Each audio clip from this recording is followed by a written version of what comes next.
আসসালামু আলাইকুম ও রাহমাতুল্লাহ। আপনাদের বিবেকের কাছে প্রশ্ন, বাংলাদেশের সর্বশ্রেষ্ঠ সকল বিচারে সবচেয়ে অগ্রসর, সবচেয়ে প্রগতিশীল, সবচেয়ে দেশপ্রেমিক, সবচেয়ে সৎ, পরীক্ষিত 53 বছরের পরীক্ষিত দলটিকে যদি আপনারা সমর্থন না করেন, শুধু তাদের ছিদ্রই যদি শুধু আপনারা অন্বেষণ করেন, তাহলে কিভাবে একটি দেশ এবং জাতি সভ্য হবে? একটি জাতি গঠনে কিভাবে রাজনীতিকরা ভূমিকা রাখবে? আপনাদের বিবেকের কাছেই প্রশ্ন। শুধু আমার বিবেচনায় নয়, দেশ দুনিয়ার অনেক গুণীজন, অনেক গবেষকদের গবেষণা এবং কথাবার্তায় প্রমাণ হয়েছে বাংলাদেশের সবচেয়ে অবহেলিত, সবচেয়ে নিন্দিত, সবচেয়ে নির্যাতিত দলটি আজ দেশের শ্রেষ্ঠ দলে পরিণত হয়েছে। তার নাম বাংলাদেশ জামাতে ইসলামী। মহান ৩৬ জুলাইয়ের আন্দোলনে, ২৪-এর আন্দোলনে জামাতে ইসলামের প্রতি মানুষের যে হীনমন্যতা ছিল, মিডিয়া বলি আর সুশীল সমাজ বলি আর সাধারণ মানুষ বলি, তাদের যে হীনমন্যতা ছিল তা দূর হয়েছে আলহামদুলিল্লাহ। ১৯৯৯ থেকে ২০০১-২-৩-এর ঘটনা। আমি দৈনিক জালালাবাদে ছিলাম। তখন একজন বিশিষ্ট শিক্ষক, বিশিষ্ট লেখক জনাব মরহুম আব্দুল হাকিম তাপাদার আসতেন এবং লিখতেন। চমৎকার সুন্দর, খুবই উঁচু মানের লেখা ছিল তার। কলাম লিখতেন এবং কবিতাও লিখেছেন। তো আব্দুল হাকিম তাপাদার সাহেবকে একদিন এক ভদ্রলোক, তার নাম মনে নাই, তিনি প্রশ্ন করলেন, জনাব, আপনার কাছে আমার একটি প্রশ্ন। আপনার মতো একজন গুণী মানুষ, শিক্ষিত মানুষ, সচেতন মানুষ, আপনি জামাতে ইসলামীকে কেন সমর্থন করেন? তখন তিনি বললেন, জামাতে ইসলাম কি একটি খারাপ দল? আপনার কি মনে হয়? তিনি বললেন, হ্যাঁ, জামাতে ইসলামী খুবই খারাপ একটি দল। আমি বললাম, তখন আব্দুল হাকিম তাফাদার সাহেব বললেন, জামাতে ইসলামী যদি খারাপ দল হয় আপনি বলেন, তাহলে আমি বলবো ঠিক আছে, জামাতে ইসলাম বাংলাদেশের একটি খারাপ দল, বাদ দল, সিলেটি ভাষায় বলছেন, তবে সবচেয়ে কম বাদ দল, সবচেয়ে কম বাদ, কম খারাপ দল জামাতে ইসলামী। এই জন্যই আমি একে সমর্থন করি। আমি বললাম, জনাব, আমি এখন পজিটিভলি বলি, বাংলাদেশের সবচেয়ে ভালো দল হচ্ছে জামাতে ইসলামী। আওয়ামী লীগ যদি একটি ভালো দল হয়, দেশপ্রেমী মুক্তিযুদ্ধের পক্ষের একটি দল হয়, তাহলে আমি বলবো জামাত ইসলামী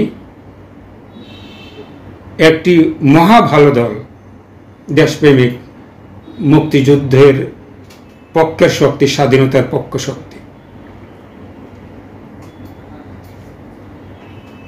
তারপর আর বিতর্কটি আর এগোয়নি। এই পর্যন্ত কথা বলে আমরা যার যার চলে গেছি। তারপর তো আমরা বিশেষ করে গত 15 বছর দেখলাম জামাত ইসলামীকে এত খারাপভাবে উপস্থাপন করেছে, আওয়ামী লীগ সর্বশেষ নিষিদ্ধ করেছে এবং জামাতের নেতাদের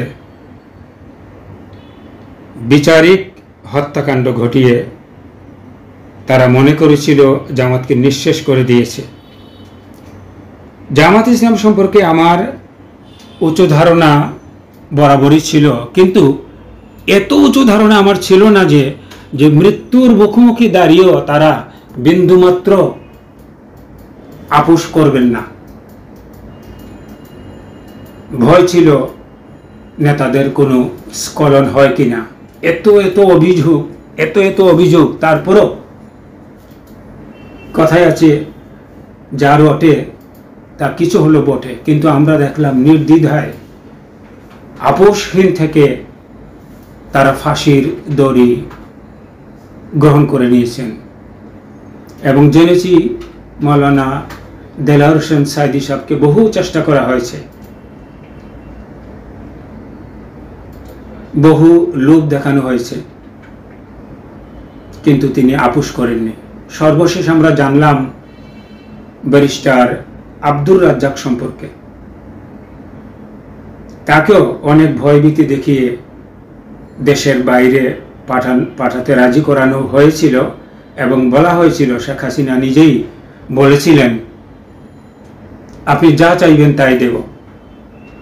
তো তিনি বলছেন ঠিক আছে, আমি দেশের বাইরে চলে যাব এবং আমি যা চাইব আপনি তা দিবেন।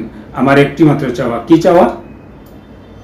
জামাত ইসলামীর দুজন লোককে যাদেরকে গুম করা হয়েছে, ব্যারিস্টার আরমান এবং মেজর আজমি সাহেবকে সসম্মানে ফেরত দেওয়া হোক। কিন্তু শেখ হাসিনা তার কথা সে রক্ষা করেনি। কিন্তু ব্যারিস্টার আব্দুর রাজ্জাক এর বাইরে কোনো কিছু দাবি করেননি। সর্বশেষ 36 জুলাই আমরা দেখলাম ছাত্রদের আন্দোলন। এই আন্দোলনে যে ইসলামী ছাত্র শিবির এতটা সম্পৃক্ত ছিল আমি কল্পনা করিনি। তারা থাকবে এটা স্বাভাবিক। আওয়ামী লীগ, বিএনপি, হাসিনা বলছিল এখানে জামাত বিএনপির লোকজন আছে, থাকা স্বাভাবিক। কিন্তু আজ এই 1 বছর পরে প্রতিদিন বিভিন্ন মিডিয়া, মূলধারার মিডিয়াগুলো বিভিন্ন টুকরো ইতিহাস, দলীয় ইতিহাস, ব্যক্তির ইতিহাস তুলে ধরছে। আমরা আজ নিশ্চিত হয়েছি ইসলামী ছাত্র শিবির, জামাত ইসলামী বিশেষ ভূমিকা ছিল এই মহা ফ্যাসিস্ট বিদায়ের পিছনে। 5 আগস্ট যেদিন সেনাপ্রধান বললেন তিনি বক্তব্য দিবেন, অধীর আগ্রহে আমরা ছিলাম। তারপর 8 আগস্ট ডক্টর মোহাম্মদ ইউনূস সাহেবের নেতৃত্বে যে সরকার গঠনের অনুষ্ঠান ছিল, কেমন যদি মনে একটু ভয় ছিল যে জামাত ইসলামকে ডাকা হয় কিনা। ডাক্তার শফিকুর রহমান হাসিনা পতনের আগ পর্যন্ত জেলে ছিলেন। পতনের পরে তাকে মুক্তি দেওয়া হয় এবং বিস্ময়ের সাথে লক্ষ্য করলাম সেনাপ্রধান প্রথমেই জামাত ইসলামীর আমির ডাক্তার শফিকুর রহমানের নাম ঘোষণা করলেন। যে জামাত ইসলামী বাংলাদেশের প্রতিটি মিডিয়ায় অঘোষিতভাবে নিষিদ্ধ ছিল, আজ দেখতে পাচ্ছি সবাই জামাত ইসলামীর নেতাদের ডাকছেন, সাক্ষাৎকার নিচ্ছেন, টকশোতে তারা কথা বলছেন। আমি জানতাম, আমার ধারণা ছিল তারা তাদের অভিযোগের বিরুদ্ধে সুস্পষ্ট ব্যাখ্যা দিবেন, স্পষ্ট বক্তব্য দিতে পারবেন। কিন্তু এত বলিষ্ঠভাবে, এত সুন্দরভাবে, এত যৌক্তিকভাবে ডাক্তার শফিকুর রহমান বলি আর এই শিবিরের নেতাদের বলি, আমি বিস্ময়করভাবে লক্ষ্য করছি। শুধু আমি না, টেলিভিশনের সাংবাদিকরা, উপস্থাপকরাও বিস্ময়ে হতবাক হয়ে তাদের বক্তব্য শুনেন। শুধু তাই না, নাম বলতে পারছি না, একজন জনপ্রিয় একটি টকশোর প্রতিবেদক, উপস্থাপক নিজের অজ্ঞতার জন্য বারবার ক্ষমা চেয়েছেন একজন জামাত ইসলামের নেতার কাছে। এত কিছুর পরেও গত বন্যা বলেন আর এই বিমান দুর্ঘটনার কথাই বলেন, জামাত ইসলামী সবার আগে সেখানে গিয়ে সশরীরে আর্থিকভাবে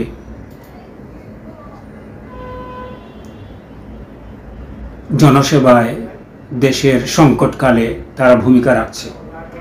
শুধু কি তাই, আপনাদের বিবেকের কাছে আমার প্রশ্ন, একটু ভেবে দেখুন তো, গত 53 বছরে এত বৈরী পরিবেশে, এত নির্যাতনের মধ্যে থেকেও জামাতে ইসলামী দেশ এবং জাতির যে সেবা দিয়েছে, শিক্ষা, স্বাস্থ্য, অর্থনীতি বলেন আর জ্ঞান অর্জনে বলেন, কোন সেক্টরে জামাতে ইসলামী নাই? যারা বিদ্বেষী তারা ভালো কর্মগুলোকে নেতিবাচকভাবে উপস্থাপন করেন। আমার এক ফুফাতো ভাই, আমার জুনিয়র, কয়েক বছর আগে একদিন আমাকে বলল, আমি জানতাম না সে জামাত সমর্থক, সে বলল, ভাইজান, যে আমি অবাক হয়ে যাই, ক্ষমতার ধারে কাছেও নাই জামাত ইসলামী, কিন্তু তারা এত কাজ, এত কিছু করছে, শিক্ষায়, স্বাস্থ্যে, মানব উন্নয়নে, ওরা ক্ষমতায় গেলে কি করতে পারে?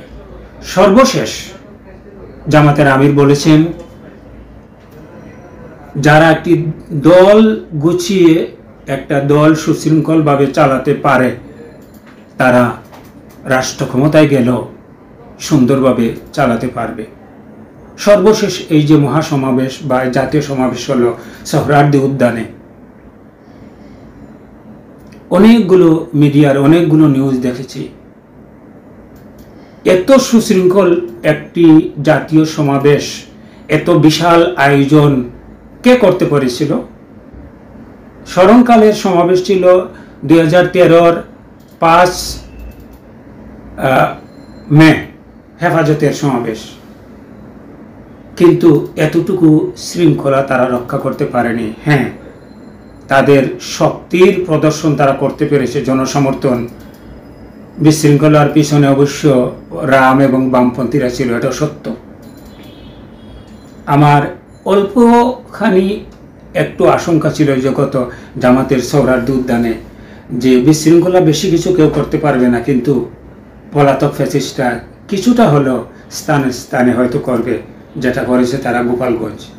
কিন্তু সুবহানাল্লাহ, আলহামদুলিল্লাহ, আল্লাহ এতটুকু সহায়তা, আল্লাহর এতটুকু সাহায্য এবং এতটুকু যোগ্যতা দিয়েছেন যে মানুষের প্রত্যাশার চেয়েও সুন্দর, সুষ্ঠু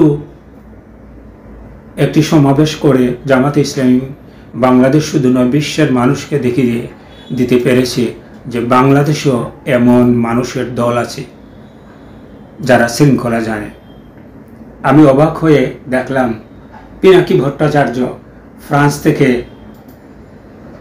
একদিন পর তিনি ভিডিও দেন, হঠাৎ দেখলাম একটি নেগেটিভ, জামাতকে নিয়ে একটি নেগেটিভ হেডিং, একটি শিরোনাম দিয়েছেন। আগ্রহ করে শুনলাম, দেখলাম ভেতরে তিনি সেই প্রশংসাটুকুই করেছেন এবং আমিরে জামাত ডাক্তার শফিকুর রহমানের প্রশংসা করে তার যে অসুস্থতা, তার যে পরাজয়কে তিনি সুন্দর বৈজ্ঞানিক ব্যাখ্যা দিয়ে একে ইতিবাচকভাবে, একে নেতৃত্বের একটি উদাহরণ হিসেবে তুলে ধরেছেন। 1971 থেকে 2025 পর্যন্ত নির্মোহভাবে, নিরপেক্ষভাবে জামাতে ইসলামীকে মূল্যায়ন করুন এবং আগামী নির্বাচনে জামাত ইসলামীকে সমর্থন করুন, ভোট দিন। আমি আমিরুল কথা দিলাম, আমি আমিরুল দৃঢ়তার সাথে অঙ্গীকার করছি, জামাত ইসলামীকে যদি ভোট দেন, আল্লাহ যদি রাষ্ট্র ক্ষমতায় জামাত ইসলামী আসে আর 5 বছরে অতীতের যে কোনো সরকারের চেয়ে সকল দিকে যদি ভালো করতে না পারে, আর জীবনে জামাত ইসলামীর পক্ষে কথা বলবো না।